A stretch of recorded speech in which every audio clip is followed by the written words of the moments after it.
सबसे पहले आप सभी को मेरा YouTube चैनल पे स्वागत है। इस वीडियो में मैं आपको NISM सीरीज 8 यानी इक्विटी डेरिवेटिव सर्टिफिकेशन एग्जामिनेशन के बारे में बताने जा रहा हूं। जैसे कि मैंने कहा कि NISM सीरीज 8 की हर एक चैप्टर में स्टेप बाय स्टेप डिस्कशन करूंगा ताकि आपको पूरी की पूरी जानकारी मिले। इस वीडियो में मैं आपको NISM सीरीज 8 की चैप्टर 3 यानी introduction to forward and future market के बारे में बताने जा रहा हूं। आशा करता हूं आपको फॉरवर्ड मार्केट के बारे में और फ्यूचर मार्केट के बारे में पूरी की पूरी जानकारी मिलेगी। इस चैप्टर का वेटेज है 20, यानी वेटेज से ही पता चलता है ये बहुत ही महत्वपूर्ण चैप्टर है। यानी इस चैप्टर से आपको 20 क्वेश्चन मिल सकती है, यानी आप 20 मार्क्स अर्न कर सकते हैं। इसीलिए आप सभी को मेरा रिक्वेस्ट है, ये वीडियो अंत तक देखिए ताकि आपको पूरे के पूरे 20 मार्क्स मिले। और अगर मेरा वीडियो आपको सही लगा, अच्छा लगा, तो मेरा YouTube चैनल को सब्सक्राइब कीजिए और बेल आइकन को ज़रूर दबाएं। आप चाहे तो लाइक कर सकते हैं, आप फॉरवर्ड कर सकते हैं अपने दोस्त को, आप चाहे तो कमेंट भी लिख सकते हैं। तो चलिए, सबसे पहले मैं एजेंडा के ऊपर बात करूंगा। एजेंडा में सबसे पहले डिस्कस करूंगा इंट्रोडक्शन टू फॉरवर्ड कॉन्ट्रैक्ट, यानी फॉरवर्ड कॉन्ट्रैक्ट क्या होता है उसके बारे में बताऊंगा। उसके बाद मैं आपको फ्यूचर कॉन्ट्रैक्ट के बारे में बताऊंगा। फ्यूचर कॉन्ट्रैक्ट क्या होती है, ये किस तरह काम करती है, उसका हर एक फीचर्स के ऊपर बात करूंगा। इसके बाद मैं आपको फ्यूचर कॉन्ट्रैक्ट का कुछ कॉन्ट्रैक्ट स्पेसिफिकेशन के बारे में बात करूंगा। इसके बाद मैं आपको फ्यूचर कॉन्ट्रैक्ट की कुछ इंपॉर्टेंट टर्मिनोलॉजीज जो यूज होती है उसके बारे में मैं आपको जानकारी दूंगा। उसके बाद मैं आपको फ्यूचर कॉन्ट्रैक्ट और फॉरवर्ड कॉन्ट्रैक्ट का कंपैरिजन बताऊंगा ताकि आपको दोनों का डिफरेंस समझ में आए। इसके बाद मैं आपको फ्यूचर कॉन्ट्रैक्ट का पे ऑफ चार्ट के बारे में बताऊंगा, आप किस तरह प्रॉफिट कमा सकते हैं, आपको किस तरह लॉस भी हो सकता है। तो प्रॉफिट एंड लॉस का हर एक पॉइंट्स में कवर करूंगा। और आखिर में मैं आपको फ्यूचर प्राइसिंग और प्राइस डिस्कवरी के बारे में बताऊंगा। तो चलिए स्टार्ट करते हैं। एजेंडे के हिसाब से सबसे पहला डिस्कशन थी इंट्रोडक्शन टू फॉरवर्ड कॉन्ट्रैक्ट के ऊपर, यानी फॉरवर्ड कॉन्ट्रैक्ट क्या है और ये फॉरवर्ड कॉन्ट्रैक्ट किस तरह काम करती है उसके बारे में जानकारी देने वाला हूं। फॉरवर्ड कॉन्ट्रैक्ट क्या है और किस तरह काम होती है, इसको समझाने के लिए मैं एक एग्जांपल देता हूं। एक बहुत ही सिंपल सा एग्जांपल जो है कि आलू के ऊपर। आप देख सकते हैं स्क्रीन के नीचे आलू की पिक्चर है, तो मैं आलू का एग्जांपल देने वाला हूं। आलू एक ऐसा प्रोडक्ट है जो हम लोग सभी जानते हैं, और आलू का जो बाइसेल होती है एक बहुत ही सिंपल प्रोसेस में होती है, ये सबको समझ में आती है। तो चलिए फॉरवर्ड कॉन्ट्रैक्ट किस तरह काम करती है तो उसके बारे में बात करते हैं। तो मान लीजिए यहाँ पर एक किसान है जिसका नाम है बाजीज, वो अपना आलू बेचना चाहते हैं, और एक बायर है जिसका नाम है कियाना, वो आलू खरीदना चाहती है। तो सिंपल सी बात है, बाजीज आलू बेचना चाहते हैं और कियाना आलू खरीदना चाहती है, तो दोनों के बीच में कॉन्ट्रैक्ट हो सकता है। अब कॉन्ट्रैक्ट किस तरह होगी, इसमें दो सिनारी हो सकता है। पहला सिनारी, मान लीजिए आलू भी रेडी है और पैसा भी रेडी है, तो ऐसे केसेस में जिस दिन कॉन्ट्रैक्ट होगा उस दिन पेमेंट भी हो जाएगा और आलू का डिलीवरी भी हो जाएगा। तो ये सिनारी हो सकता है। और एक सिनारी हो सकता है कि आलू अभी रेडी नहीं है और पैसा भी रेडी नहीं है, लेकिन कॉन्ट्रैक्ट अभी रेडी हो जाएगा, सारे टर्म्स कंडीशन भी बन जाएगा, आलू की क्वालिटी क्या होगी, कितने पैकेट बाई सेल किया जाएगा, ये सारे रेडी हो जाएगा, लेकिन सेटलमेंट अभी नहीं होगी, कुछ दिन के बाद होगी। जिस दिन सेटलमेंट होगी उस दिन आलू का डिलीवरी भी होगी और पैसा भी पेमेंट किया जाएगा। तो इस तरह का दो सिचुएशन हो सकता है। तो पहला सिचुएशन, पहला जो सिनारी है उसके बारे में बात करते हैं। तो यहाँ पर आप देख सकते हैं, जैसे कि यहाँ पे एग्जांपल देख रहा है कि सिनारी 1 है, आज बाजीस और कियाना के बीच में कॉन्ट्रैक्ट हो रही है, यानी बाजीस आलू बेचना चाहते हैं और कियाना आलू खरीदना चाहती है। उसके लिए एक बैग आलू की प्राइस जो है 500 रुपया डिसाइड हुआ आज के दिन में। तो इस तरह का प्राइस को हम लोग स्पॉट प्राइस भी कहते हैं। और क्वांटिटी डिसाइड हुआ 10 बैग आलू, तो उसके हिसाब से ऑर्डर अमाउंट अगर देखेंगे तो 5000 रुपया है। एक बैग आलू की प्राइस 500 है, तो 10 बैग की आलू की प्राइस 5000 रुपया होती है, यानी पेमेंट करना है 5000 रुपया की। जैसे कि मैंने बोला कि पैसा भी रेडी है और आलू भी रेडी है, तो पेमेंट आज कर सकते हैं और उसके बदले में आलू 10 बैग की आलू जो है उसका भी डिलीवरी आज ही हो सकता है। ये कॉन्सेप्ट बहुत ही सिंपल सी है। जैसे हम लोग बाजार में जाते हैं सब्जियां खरीदने के लिए, सब्जी वालों को हम लोग पैसा देते हैं और उसके बदले में सब्जी मिल जाते हैं। या फिर मान लीजिए आप मोबाइल खरीदना चाहते हैं, मोबाइल के शोरूम पे गए, तो मोबाइल चूज करने के बाद आप उसके बदले में पैसा दे देते हैं और दुकानदार आपको मोबाइल दे देते हैं। यानी पैसा दो और सामान लो, इसमें कोई उधार बाकी सिस्टम नहीं चलती। तो इस तरह का जो कॉन्ट्रैक्ट है, इसको हम लोग कैश कॉन्ट्रैक्ट कहते हैं। यानी जो भी होगा कैश में होगा, पैसा दो और सामान लो, सिंपल सी बात है। लेकिन और एक सिनेरियो के बारे में बताया जहां पर आलू रेडी नहीं है, पैसा भी रेडी नहीं है, लेकिन कॉन्ट्रैक्ट आज ही होगा। तो ऐसा सिचुएशन और एक देख लेते हैं, जो यहाँ पे देख रहा है कि सिनेरियो 2 है। यानी कॉन्ट्रैक्ट आज हो रहा है, सारे टर्म्स कंडीशन आज ही फाइनल होगा, लेकिन आलू रेडी नहीं है, पैसा रेडी नहीं है, लेकिन सारे डिसीजन आज ही लिया जाएगा। तो यहाँ पर एक प्राइस डिसाइड की जा रही है। एक बैग आलू का प्राइस 500 रुपया होगा। ये प्राइस आज की प्राइस नहीं है, जिस दिन सेटलमेंट होगी यानी पैसा दिया जाएगा और उसके बदले में आलू डिलीवरी किया जाएगा, तो उस दिन का प्राइस, इसको एक्चुअली फॉरवर्ड प्राइस कहा जाता है। तो एक बैग आलू की फॉरवर्ड प्राइस है 500 रुपया और 10 बैग आलू की कॉन्ट्रैक्ट हो रही है। तो ऑर्डर अमाउंट हो गया 5000 रुपया, यानी पेमेंट करना है 5000 रुपया 10 बैग आलू के लिए। लेकिन जैसे कि मैंने बोला कि अभी आलू रेडी नहीं है, पैसा भी रेडी नहीं है, ये सारे सेटलमेंट होगा 3 महीने के बाद। 3 महीने के बाद कियाना 5000 रुपया पेमेंट करती है और उसके बदले में बाजीस 3 महीने के बाद 10 बैग आलू कियाना को डिलीवरी करता है। यानी सारे कॉन्ट्रैक्ट का decision, terms condition, quantity, quality, सारे चीज़ आज के दिन में डिसाइड हो रही है, लेकिन सेटलमेंट 3 महीने के बाद हो रही है। यानी पेमेंट और डिलीवरी 3 महीने के बाद होगी। तो इस तरह का कॉन्ट्रैक्ट को हम लोग फॉरवर्ड कॉन्ट्रैक्ट कहते हैं। तो जैसे कि मैंने बोला, इस तरह का कॉन्ट्रैक्ट को फॉरवर्ड कॉन्ट्रैक्ट कहा जाता है। तो यहाँ पर कियाना एक बायर है, यानी फॉरवर्ड कॉन्ट्रैक्ट को कियाना ने बाय किया। तो इस तरह का कॉन्ट्रैक्ट का जो नाम है, लॉन्ग फॉरवर्ड कॉन्ट्रैक्ट कहा जाता है। यानी बाय कॉन्ट्रैक्ट को लॉन्ग फॉरवर्ड कॉन्ट्रैक्ट कहा जाता है। उसी तरह बाजिस ने यहाँ पर फॉरवर्ड कॉन्ट्रैक्ट को सेल किया, तो इस तरह का कॉन्ट्रैक्ट को शॉर्ट फॉरवर्ड कॉन्ट्रैक्ट कहा जाता है। अब मैं आपको फॉरवर्ड कॉन्ट्रैक्ट की डेफिनेशन समझाता हूँ। देखिए, डेफिनेशन बहुत ही आसान है। अगर आपको लास्ट एग्जाम्पल जो आलू की कॉन्ट्रैक्ट थी कियाना और बाजिस के बीच में, अगर वो एग्जाम्पल याद है तो ये डेफिनेशन आसानी से आपको समझ में आएगा। वहाँ पर मैंने बताया था, तो बाजिस और कियाना के बीच में एक कॉन्ट्रैक्ट हुई जो है फॉरवर्ड कॉन्ट्रैक्ट, जहाँ पे आलू नहीं थी, पैसा भी नहीं थी। आलू का पैसा का जो सेटलमेंट है वो फ्यूचर में होने वाली थी आफ्टर 3 महीने के बाद, लेकिन सारे के सारे टर्म्स कंडीशन, कितना क्वांटिटी बाय करनी है, कितने रेट में बाय सेल होगी, क्वालिटी किस तरह रहेगी, कौन सी चीज़ की बाय सेल होगी यानी आलू की, वो सारे के सारे टर्म्स कंडीशन जिस दिन कॉन्ट्रैक्ट होती है उसी दिन डिसाइड होती है। लेकिन पेमेंट और डिलीवरी वो 3 महीने के बाद होने वाली थी। तो यहाँ पर आप डेफिनेशन में देख सकते हैं, a forward contract is an agreement made directly between 2 parties to buy or sell an asset on a specific date in the future at the terms decided today। यानी फॉरवर्ड कॉन्ट्रैक्ट ऐसा एक agreement है जो buyer और seller के बीच में directly होती है कोई एसेट को बाय सेल करने के लिए। उसके लिए एक स्पेसिफिक फ्यूचर डेट रहती है और सारे के सारे टर्म्स कंडीशन, यानी कितनी क्वांटिटी बाय सेल होगी, क्या प्राइस रहेगी, उसका क्वालिटी किस तरह रहेगी, वो सारे चीज़ जिस दिन कॉन्ट्रैक्ट होती है उसी दिन डिसाइड होती है। अब आपके मन में एक सवाल हो सकता है, इस तरह का कॉन्ट्रैक्ट क्यों होती है जब सामान ही नहीं है, पैसा भी नहीं है, लेकिन कॉन्ट्रैक्ट हो गई, ये क्या बात हुई? देखिए, इस तरह का कॉन्ट्रैक्ट बहुत ही इंपॉर्टेंट होता है।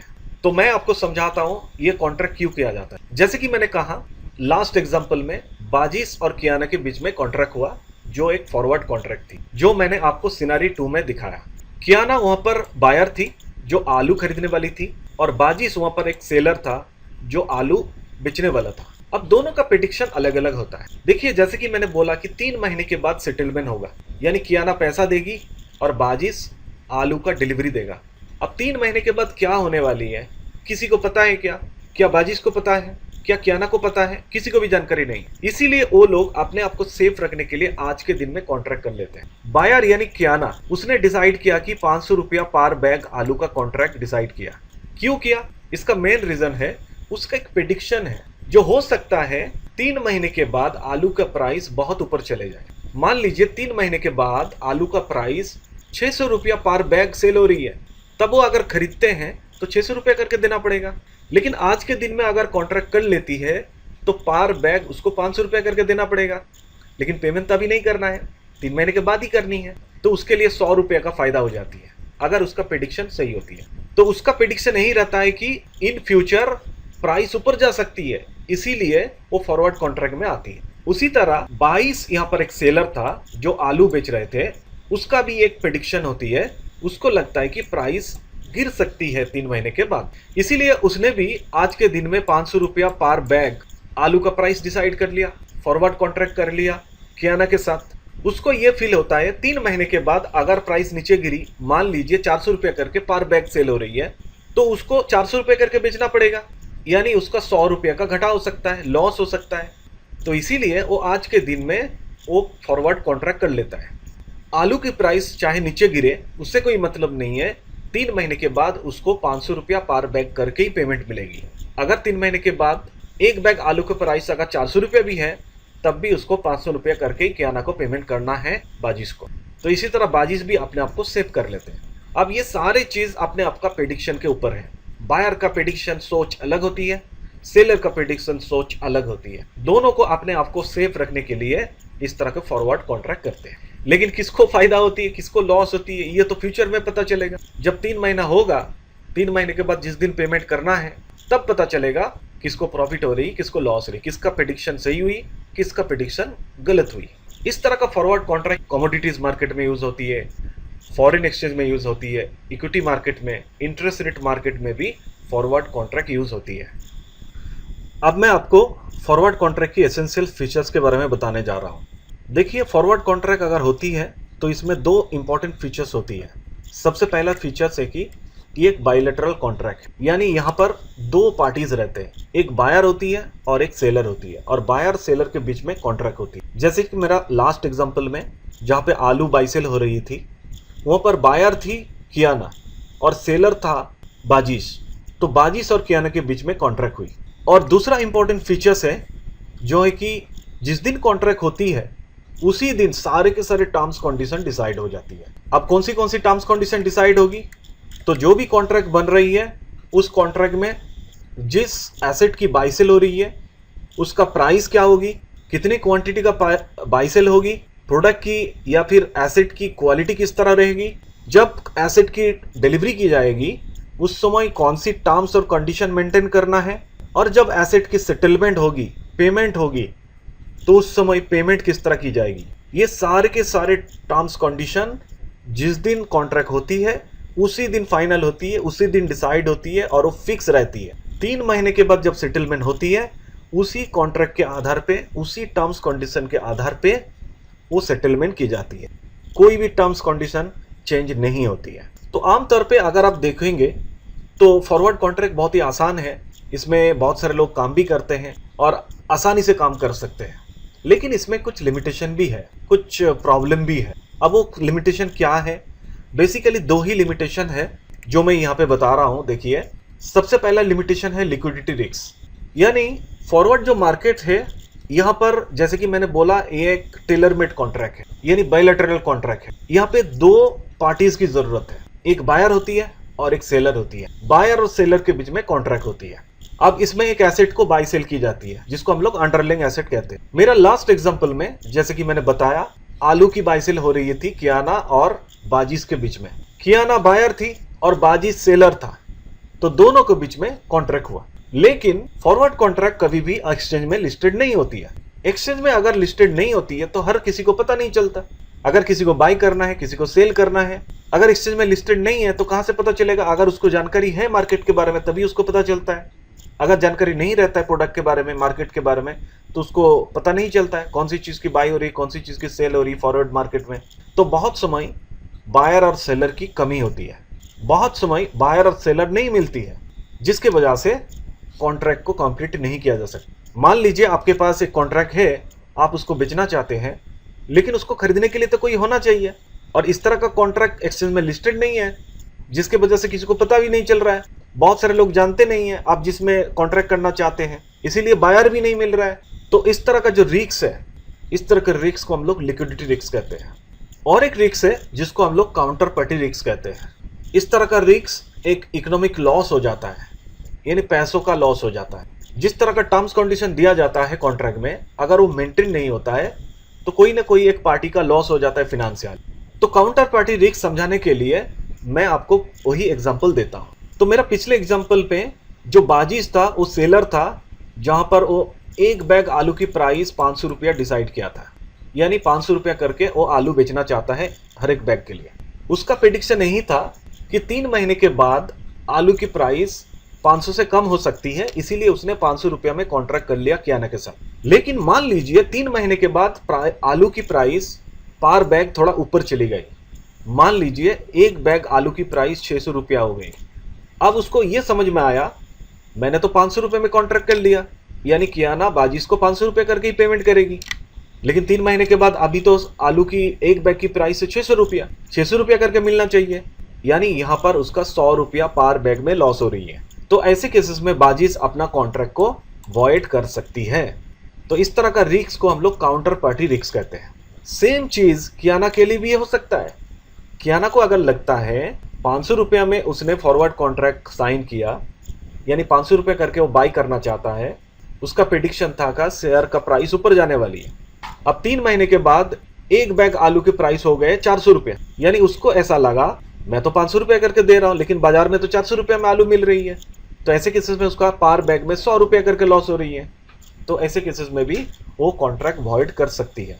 तो इस तरह का जो रिस्क है, इसको हम लोग काउंटर पार्टी रिस्क कह सकते हैं। यहाँ पे 2 पार्टी है, एक कियाना है और एक बाजीज है।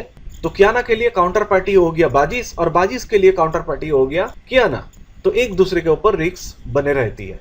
इस तरह की नॉन पेमेंट रिलेटेड अगर रिस्क होती है, इस तरह का रिस्क को हम लोग क्रेडिट रिस्क भी कह सकते हैं। तो फॉरवर्ड कॉन्ट्रैक्ट में इस तरह का प्रॉब्लम होते रहती है, क्योंकि बायर और सेलर के बीच में कॉन्ट्रैक्ट को सेव करने के लिए कोई नहीं होती है। इसीलिए फॉरवर्ड कॉन्ट्रैक्ट की जगह में फ्यूचर कॉन्ट्रैक्ट की कॉन्सेप्ट आई। फ्यूचर कॉन्ट्रैक्ट में बायर और सेलर के बीच में एक्सचेंज होती है। फ्यूचर कॉन्ट्रैक्ट भी एक तरह का फॉरवर्ड कॉन्ट्रैक्ट है। सारे टर्म्स कंडीशन फॉरवर्ड कॉन्ट्रैक्ट की तरह ही है। फॉरवर्ड कॉन्ट्रैक्ट के बीच में बायर और सेलर के बीच में कोई एक्सचेंज नहीं होती है, लेकिन फ्यूचर कॉन्ट्रैक्ट में बायर और सेलर के बीच में एक्सचेंज होती है। इसी तरह काउंटर पार्टी रिलेटेड रिस्क और लिक्विडिटी रिलेटेड रिस्क उसको ओवरकम करने के लिए फ्यूचर कॉन्ट्रैक्ट मार्केट में लॉन्च हुई थी। जैसे कि मैंने कहा, फॉरवर्ड कॉन्ट्रैक्ट में बहुत सारे लिमिटेशन होती है, बहुत सारे प्रॉब्लम होती है। उस प्रॉब्लम को ओवरकम करने के लिए मार्केट में फ्यूचर कॉन्ट्रैक्ट को लाई गई। देखिए, फ्यूचर कॉन्ट्रैक्ट भी एक फॉरवर्ड कॉन्ट्रैक्ट की तरह ही है, लेकिन एक स्टैंडर्डाइज फॉर्मेट में काम करती है। इसको हम लोग स्टैंडर्डाइज फॉरवर्ड कॉन्ट्रैक्ट कह सकते हैं।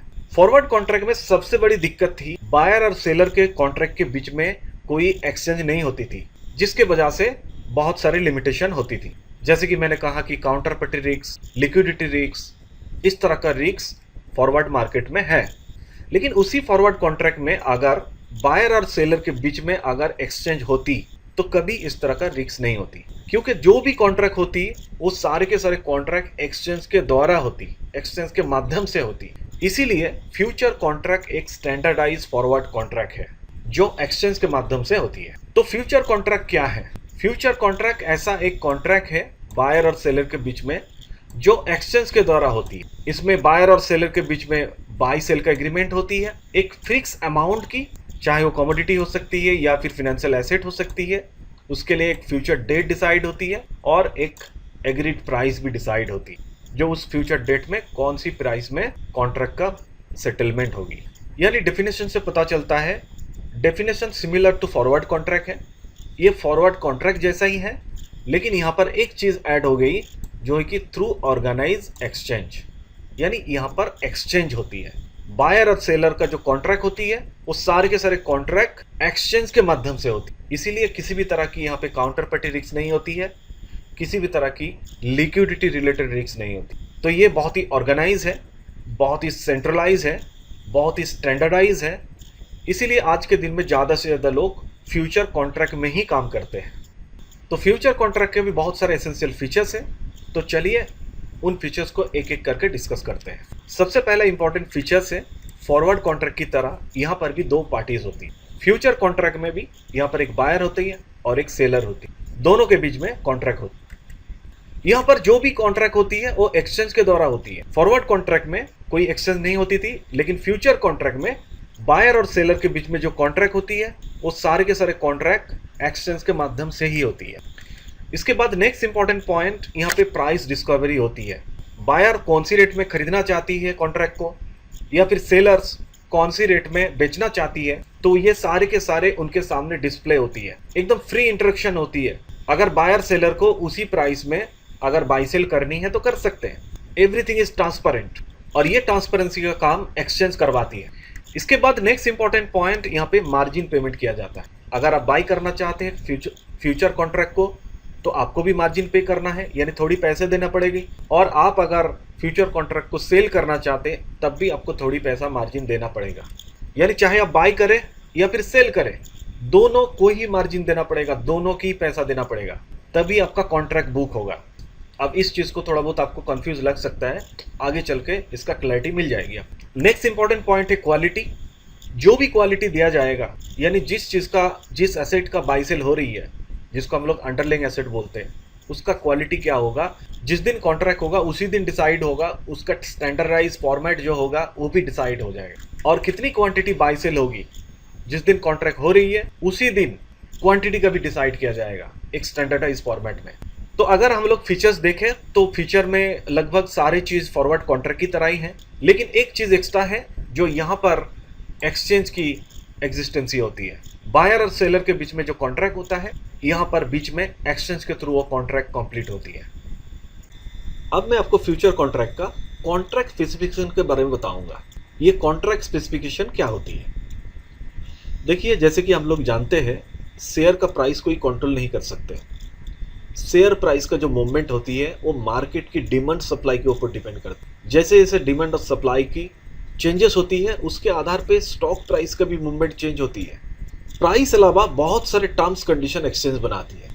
किसी भी तरह की फ्यूचर कॉन्ट्रैक्ट आप अगर बाई करना चाहते हैं या फिर सेल करना चाहते हैं, तो एक्सचेंज के द्वारा बनाई गई वो सारे टर्म्स कंडीशन आपको फॉलो करना पड़ेगा। तो इन सारे टर्म्स कंडीशन को कॉन्ट्रैक्ट स्पेसिफिकेशन कहते हैं। ये कॉन्ट्रैक्ट स्पेसिफिकेशन को मैं स्टेप बाय स्टेप डिस्कशन करूंगा। तो सबसे पहला जो कॉन्ट्रैक्ट स्पेसिफिकेशन है वो है अंडरलाइंग इंस्ट्रूमेंट, यानी अंडरलाइंग एसेट। और अंडरलाइंग प्राइस क्या है? देखिए, फ्यूचर में आप चाहे तो इंडेक्स बाई सेल कर सकते हैं, आप चाहे तो स्टॉक को भी बाई सेल कर सकते हैं। तो कोई भी इंडेक्स या फिर स्टॉक जो फ्यूचर में ट्रेड होती है, यानी बाई सेल होती है, इस तरह का इंडेक्स और स्टॉक को अंडरलाइंग इंस्ट्रूमेंट कहते हैं। और अंडरलाइंग एसेट का जो स्पॉट प्राइस है, यानी कैश मार्केट का जो प्राइस है, उस प्राइस को हम लोग अंडरलाइंग प्राइस कहते हैं। एक छोटा सा एग्जांपल लेके समझने की कोशिश करते हैं। हम लोग सभी जानते हैं टीसीएस के बारे में, तो हम चाहे तो टीसीएस कंपनी की फ्यूचर कॉन्ट्रैक्ट को भी खरीद सकते हैं। तो इसको हम लोग अंडरलाइंग एसेट कहते हैं, यानी टीसीएस को हम लोग बाई सेल कर सकते हैं।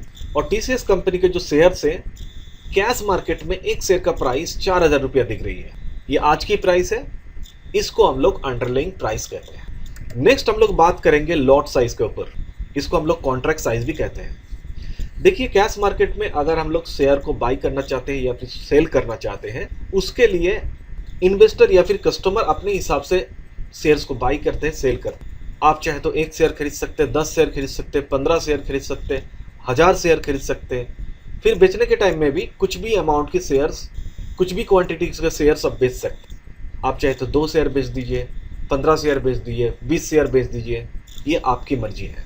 अब जितना चाहे क्वांटिटी खरीद लीजिए, अगर आपके पास फंड की एबिलिटी है, और आप जितना चाहे शेयर्स आप बेचिए, जो शेयर्स आपके पास पड़े हुए हैं। लेकिन फ्यूचर कॉन्ट्रैक्ट में ऐसा नहीं होता। फ्यूचर में जब भी आप ट्रेड करना चाहते हैं, चाहे बाई करें या फिर सेल करें, आपको लॉट के हिसाब से बाई करना होगा या फिर सेल करना होगा। जैसे मार्केट आप सुने होंगे, retail market, wholesale market. Retail market में आप कुछ भी खरीद सकते हैं, कुछ भी बेच सकते हैं, लेकिन होलसेल मार्केट में आपको बल्क क्वांटिटी खरीदना पड़ता है। उसी तरह फ्यूचर मार्केट भी एक होलसेल टाइप की मार्केट है, जहाँ पर 1 piece, 2 piece, 3 piece shares buy sell नहीं होती है। यहाँ पर लॉट साइज में बाई सेल होती है, यानी आपको कम से कम 1 लॉट खरीदना पड़ेगा। अब इस लॉट में बहुत सारे शेयर्स होती है। अब कितने शेयर्स होंगे ये डिसाइड करती है एक्सचेंज। एक छोटा सा एग्जांपल लेके समझने की कोशिश करते हैं। जैसे कि टीसीएस के बारे में बात कर रहे थे, तो टीसीएस फ्यूचर्स में खरीदना चाहता हूँ, उसका अंडरलाइंग प्राइस है 4000 पर शेयर। अगर मुझे 1 लॉट खरीदना है तो एक्सचेंज डिसाइड किए आज के दिन में 1 लॉट में 175 शेयर होंगे। यानी आपको एक लॉट खरीदने का मतलब है आपको 175 शेयर आपको खरीदना होगा एक बार में। तो इसी तरह आप एक लॉट खरीद सकते हैं, 2 लॉट खरीद सकते हैं, 10 लॉट खरीद सकते हैं, जितने की पैसों की एबिलिटी है, फंड की एबिलिटी है, उसके हिसाब से आप नंबर ऑफ लॉट खरीद सकते हैं। उसी तरह आप जब बेचेंगे कम से कम आपको एक लॉट बेचना हो, आधा लॉट नहीं बेच सकते। आपके पास जितने भी लॉट होंगे उसमें से आप बेच सकते हैं। कॉन्ट्रैक्ट वैल्यू कॉन्ट्रैक्ट साइज की वैल्यू होती है। जैसे कि मैं एक लॉट का कॉन्ट्रैक्ट वैल्यू कैलकुलेट करना चाहता हूँ, तो एक लॉट मतलब 175 शेयर और एक एक शेयर का प्राइस है 4000 रुपया।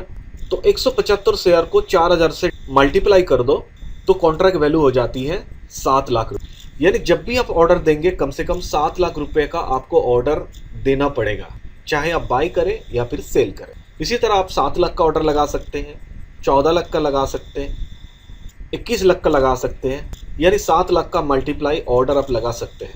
आप 10 लाख का ऑर्डर नहीं लगा सकते, आप 12 लाख का ऑर्डर नहीं लगा सकते। आशा करता हूँ लॉट साइज क्या है और कॉन्ट्रैक्ट वैल्यू क्या है ये आपको समझ में आएगा। यहाँ पर मैं आपको कॉन्ट्रैक्ट साइकिल के बारे में बताऊंगा।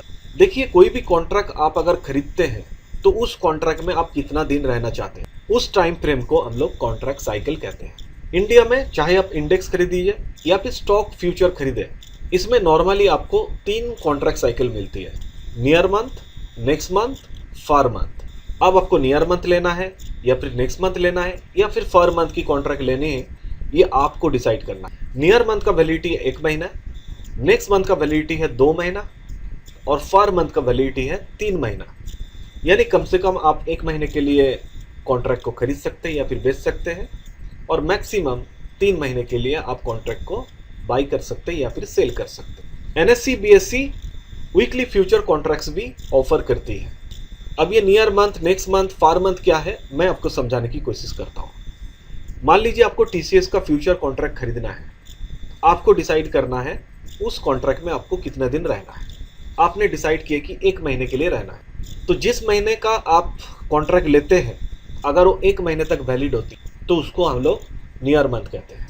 अगर TCS कॉन्ट्रैक्ट का वैलिडिटी 2 महीने है, यानी 2 महीने तक उस कॉन्ट्रैक्ट में रहेंगे, तो नेक्स्ट मंथ की कॉन्ट्रैक्ट होती है। और TCS फ्यूचर कॉन्ट्रैक्ट की वैलिडिटी अगर 3 महीना है, यानी 3 महीने उस कॉन्ट्रैक्ट में आप रह सकते हैं, इस तरह का कॉन्ट्रैक्ट को फर मंथ की कॉन्ट्रैक्ट कहा जाता है। आशा करता हूँ आपको कॉन्ट्रैक्ट साइकिल समझ में आया। जैसे कि कॉन्ट्रैक्ट साइकिल के बारे में बताया, उसी तरह कॉन्ट्रैक्ट साइकिल एक ना एक दिन खत्म होती है। जिस दिन कॉन्ट्रैक्ट साइकिल खत्म होती है उसको हम लोग एक्सपायरेशन डे कहते हैं, उस डेट को हम लोग एक्सपायरी डेट कहते हैं। जैसे कि मैंने बोला कि नियर मंथ का वैलिडिटी है 1 महीना, तो जिस दिन खत्म होगी उस दिन उसका एक्सपायरेशन डे हो जाएगा। उसी तरह 2 महीने का जो कॉन्ट्रैक्ट है नेक्स्ट मंथ 2 महीने के बाद खत्म हो जाती है, या फिर 3 महीने का कॉन्ट्रैक्ट यानी फर मंथ की कॉन्ट्रैक्ट 3 महीने के बाद खत्म हो जाती है। जिस दिन लास्ट डे होगा उस डे को हम लोग एक्सपायरेशन डे कहते हैं और उस डेट को हम लोग एक्सपायरी डेट कहते हैं। जितने भी कॉन्ट्रैक्ट होती है, जैसे कि TCS का 1 महीने का कॉन्ट्रैक्ट, 2 महीने का कॉन्ट्रैक्ट, 3 महीने का कॉन्ट्रैक्ट, सारे के सारे कॉन्ट्रैक्ट एक ही साथ में एक्सचेंज में ट्रेड होती है। आपकी मर्जी है, आपको 1 महीने का लेना है या 2 महीने का लेना है या 3 महीने का लेना है। अब सवाल है कि एक्सपायरी कब होगी, वो डेट कौन सी है। जिस महीने का कॉन्ट्रैक्ट लेंगे उस महीने का जो लास्ट थर्सडे होती है उसी दिन एक्सपायरी होती है, उसी दिन कॉन्ट्रैक्ट खत्म होती है। उस महीने का सारे के सारे कॉन्ट्रैक्ट उसी दिन सेटल होती है, क्लोज होती है। उसके बाद और उस कॉन्ट्रैक्ट के ऊपर किसी भी तरह की ट्रेड की परमिशन नहीं होती है। यानी एक्सपायरी हो जाने के बाद उस कॉन्ट्रैक्ट का कोई वैल्यू नहीं रहती है, उसमें आप बाई भी नहीं कर सकते, उसमें आप सेल भी नहीं कर सकते। कभी कभी लास्ट थर्सडे जो होती है, जिस दिन एक्सपायरी डेट होती है, वो हॉलीडे हो जाती है, यानी उस दिन स्टॉक मार्केट बंद रहती है। अगर रेस्पेक्टिव कॉन्ट्रैक्ट मंथ का लास्ट थर्सडे ट्रेडिंग हॉलीडे है तो ऐसे केसेस में उसका 1 दिन पहले एक्सपायरी हो जाती है, यानी प्रीवियस डे में एक्सपायरी हो जाती है। यानी जो चीज़ लास्ट थर्सडे को एक्सपायरी होने वाली थी, लास्ट थर्सडे का 1 दिन पहले यानी वेडनेसडे को एक्सपायरी होगी। एक छोटा सा एग्जांपल लेके समझने की कोशिश करते हैं। मान लीजिए मैं TCS फ्यूचर कॉन्ट्रैक्ट 1 महीने का लेना चाहता हूँ। अभी दिसंबर महीने चल रहा है 2024 का, आज का डेट है 4 तारीख 4 दिसंबर। तो इस कैलेंडर के हिसाब से अगर देखेंगे तो लास्ट थर्सडे है 26 दिसंबर। अगर 1 महीने का यानी दिसंबर महीने का अगर TCS फ्यूचर कॉन्ट्रैक्ट में खरीदता हूँ तो 26 दिसंबर को एक्सपायरी होती है। एक्सपायरी से पहले मैं इसको खरीद भी सकता हूँ, बेच भी सकता हूँ। 26 दिसंबर के बाद और भी कुछ दिन शेयर मार्केट ओपन रहती है उस महीने का। लेकिन जैसे कि मैंने कहा, एक्सपायरी डेट में कॉन्ट्रैक्ट क्लोज हो जाती है, सेटल हो जाती है, ख़त्म हो जाती है। उसके बाद आगे उस कॉन्ट्रैक्ट के ऊपर किसी भी तरह की ट्रेड नहीं हो सकती। आप उसको बाई भी नहीं कर पाएंगे, आप सेल भी नहीं कर। अब मान लीजिए लास्ट थर्सडे यानी 26 दिसंबर एक ट्रेडिंग हॉलीडे है, उस दिन ट्रेड नहीं हो रहा है, तो ऐसे केसेस में एक दिन पहले यानी 25 दिसंबर को एक्सपायरी हो जाएगी। अब मैं tick size, bid price, ask price के बारे में बताऊंगा। सबसे पहले टिक साइज क्या है। देखिए, किसी भी अंडरलाइंग एसेट का जो प्राइस कोटेशन होती है, उसका जो मिनिमम मूवमेंट, उसको हम लोग टिक साइज कहते हैं। और ये टिक साइज एक्सचेंज डिसाइड करती है। मान लीजिए किसी भी एक स्टॉक का प्राइस चल रहा है 100 रुपया और उसका टिक साइज है 5 पैसा। अगर शेयर प्राइस बढ़ती है तो 100 रुपये के ऊपर कम से कम 5 पैसा बढ़ेगी। कभी 1 पैसा, 2 पैसा, 4 पैसा, 7 पैसा नहीं बढ़ेगी। अगर बढ़ेगी तो कम से कम 5 पैसा बढ़ेगी। उसके बाद और 5 पैसा बढ़ेगी यानी 10 पैसा होगी, 15 पैसा, 20 पैसा। इसी प्रकार से शेयर का प्राइस इंक्रीज होते रहेगी। उसी तरह जब शेयर प्राइस डिक्रीज होती है तो 5 पैसे के हिसाब से डिक्रीज होती है। कभी 1 पैसा, 2 पैसा, 3 पैसा, 7 पैसा डिक्रीज नहीं होती है। अगर डिक्रीज होगी तो 5 पैसा डिक्रीज होगी, नहीं तो 10 पैसा डिक्रीज होगी, नहीं तो 15 पैसा डिक्रीज होगी, यानी 5 पैसा का मल्टीप्लाई उसके हिसाब से बढ़ेगी या फिर घटेगी। अब बीट प्राइस और आस्क प्राइस क्या होती है। देखिए, जब भी हम लोग कोई भी कॉन्ट्रैक्ट खरीदते हैं या फिर बेचते हैं, उसमें एक बायर होती है और एक सेलर होती है। बायर कौन सी प्राइस में उस कॉन्ट्रैक्ट को खरीदना चाहते हैं, जिस प्राइस में वो खरीदना चाहते हैं उसी को हम लोग बीट प्राइस कहते हैं। और जिस प्राइस में सेलर्स अपना कॉन्ट्रैक्ट बेचना चाहते हैं उस प्राइस को आस्क प्राइस कहते हैं। आस्क प्राइस को आप ऑफर प्राइस भी कह सकते हैं। अब मैं आपको डेली सेटलमेंट और डेली सेटलमेंट प्राइस के बारे में बताऊंगा। देखिए, जो भी कॉन्ट्रैक्ट आप बाई करते हैं, सेल करते हैं, अगर वो पोजीशन ओपन रहते हैं तो ऐसे केसेस में एक्सचेंज डेली बेसिस में आपका कॉन्ट्रैक्ट को सेटलमेंट करती है। मान लीजिए as per example TCS future contract 1 महीने के लिए आपने खरीदा, यानी टीसीएस फ्यूचर 1 महीने वाला जो कॉन्ट्रैक्ट है उसको आपने बाई किया। अब आपका पर्पस है कि 1 महीने तक उसमें रहे, लेकिन एक्सचेंज हर दिन उसको चेक करती है कितनी प्रॉफिट हो रहा है या फिर लॉस हो रही है, इसीलिए डेली बेसिस में सेटलमेंट करती है और ये सारे के सारे काम एक्सचेंज करती है। इस तरह का जो सेटलमेंट होती है डेली बेसिस में, इसको हम लोग डेली सेटलमेंट कहते हैं। अब सवाल है कि कौन सी प्राइस में सेटलमेंट होगी, कौन सी प्राइस में चेक किया जाएगी कि ये प्रॉफिट में चल रही है या फिर लॉस पे चल रही है, ये एक्सचेंज डिसाइड करती है। तो जिस अंडरलाइंग एसेट का स्टॉक का सेटलमेंट हो रही है उस दिन मार्केट का लास्ट अपन आवर का जो वेटेड एवरेज प्राइस होती है फ्यूचर कॉन्ट्रैक्ट का, उसी प्राइस के आधार पे डेली सेटलमेंट डिसाइड किया जाता है। उस प्राइस को हम लोग डेली सेटलमेंट प्राइस कहते हैं। जैसे कि मैंने कहा कि हर एक अंडरलाइंग एसेट का अलग अलग कॉन्ट्रैक्ट होती है, अलग अलग एक्सपायरी होती है, इसीलिए उसका डेली सेटलमेंट प्राइस भी डिफरेंट होती है। 1 महीने का कॉन्ट्रैक्ट का डेली सेटलमेंट प्राइस अलग होगी, 2 महीने का कॉन्ट्रैक्ट का डेली सेटलमेंट प्राइस अलग होगी, 3 महीने का कॉन्ट्रैक्ट का डेली सेटलमेंट प्राइस भी अलग होगी। अब बात करेंगे फाइनल सेटलमेंट के बारे में और फाइनल सेटलमेंट प्राइस के बारे में। तो चलिए सबसे पहले फाइनल सेटलमेंट क्या होती है उसके बारे में बात कर लेते हैं। जैसे कि मैंने कहा कि हर एक अंडरलाइंग एसेट का अलग अलग कॉन्ट्रैक्ट होती है, 1 महीने का, 2 महीने का, 3 महीने का, और उसका एक एक्सपायरी भी होती है। तो जो भी कॉन्ट्रैक्ट लिया जाता है, आप अगर उसको क्लोज नहीं करते तो एक्सपायरी के डेट में वो आपने क्लोज हो जाती है, यानी एक्सचेंज उसको क्लोज करती है। तो एक्सपायरी डेट में फ्यूचर कॉन्ट्रैक्ट को जो फाइनली सेटल की जाती है उसको हम लोग फाइनल सेटलमेंट कहते हैं। यानी एक बार फाइनल सेटलमेंट हो जाता है फ्यूचर कॉन्ट्रैक्ट का, उसके बाद आगे उसका कोई वैल्यू नहीं रहता। उस कॉन्ट्रैक्ट के ऊपर आप और कोई ट्रेड नहीं कर सकते, क्योंकि वो कॉन्ट्रैक्ट वहाँ पर ख़त्म हो जाता है, सेटल हो जाता है, प्रोसेस हो जाता है, और उसके बाद उसकी कोई वैल्यू नहीं रहती। आप बाई भी नहीं कर सकते, सेल भी नहीं कर सकते। तो जिस दिन फाइनल सेटलमेंट होती है उस दिन एक प्राइस निर्धारित की जाती है और उसी प्राइस के आधार पे हर एक कॉन्ट्रैक्ट को सेटलमेंट की जाती है। उस प्राइस का नाम है फाइनल सेटलमेंट प्राइस। अब ये प्राइस कैसे निर्धारित की जाती है? जिस दिन फाइनल सेटलमेंट होती है उस दिन कैश मार्केट का उसी स्टॉक या फिर इंडेक्स का प्राइस को चेक किया जाता है तो उस दिन का जो क्लोजिंग प्राइस होती है उसी प्राइस में फाइनल सेटलमेंट की जाती है, यानी उस प्राइस को हम लोग फाइनल सेटलमेंट प्राइस कहते हैं। अब मैं आपको ट्रेडिंग आवर्स, ट्रेडिंग हॉलीडेज और क्लियरिंग हॉलीडेज के ऊपर बताऊं। देखिए, हम सभी को पता है मार्केट हफ्ते में मंडे टू फ्राइडे ओपन रहती है, यानी 5 दिन के लिए ओपन रहती है। सुबह 9:15 से लेकर 3:30 PM तक ओपन रहती है। इसके बीच में आप चाहे तो बाई भी कर सकते हैं, आप चाहे तो सेल भी कर सकते हैं। इसी को हम लोग ट्रेडिंग आवर कहते हैं। जैसे कि मैंने कहा कि हफ्ते में मंडे टू फ्राइडे ट्रेड होती है और सैटरडे संडे ये नॉन ट्रेडिंग डेज है, इसमें कोई ट्रेड नहीं होती है। ये अलावा एक्सचेंज एक annual trading holidays calendar publish करती है। इसमें एक्सचेंज बताती है कि एक्सचेंज में कौन सी दिन ट्रेडिंग नहीं होने वाली है, यानी ट्रेडिंग ऑफ रहेगी। जिस दिन एक्सचेंज में ट्रेडिंग बंद रहती है उसको हम लोग बोलते हैं ट्रेडिंग हॉलीडेज। ठीक उसी तरह क्लियरिंग हॉलीडेज भी होती है। जिस दिन ट्रेडिंग तो होती है लेकिन मार्केट का कोई क्लियरिंग नहीं होती है। जिस दिन क्लियरिंग नहीं होती है तो उस दिन को हम लोग बोलेंगे क्लियरिंग हॉलीडेज। तो क्लियरिंग हॉलीडेज के केसेस में हो सकता है कि एक्सचेंज ओपन है, एक्सचेंज में ट्रेड भी हो रहा है, सब कुछ हो रहा है, लेकिन किसी भी तरह की कोई क्लियरिंग नहीं हो रही है, किसी भी तरह की कोई सेटलमेंट नहीं हो रही है, क्योंकि उसी दिन नॉर्मली बैंक क्लोज रहती है, बैंक का कोई ट्रांजैक्शन नहीं होता, बैंक में कोई काम नहीं होती। और ट्रेडिंग हॉलीडेज में उस दिन कोई ट्रेड नहीं होती है, क्योंकि उस दिन एक्सचेंज टोटली बंद रहती है।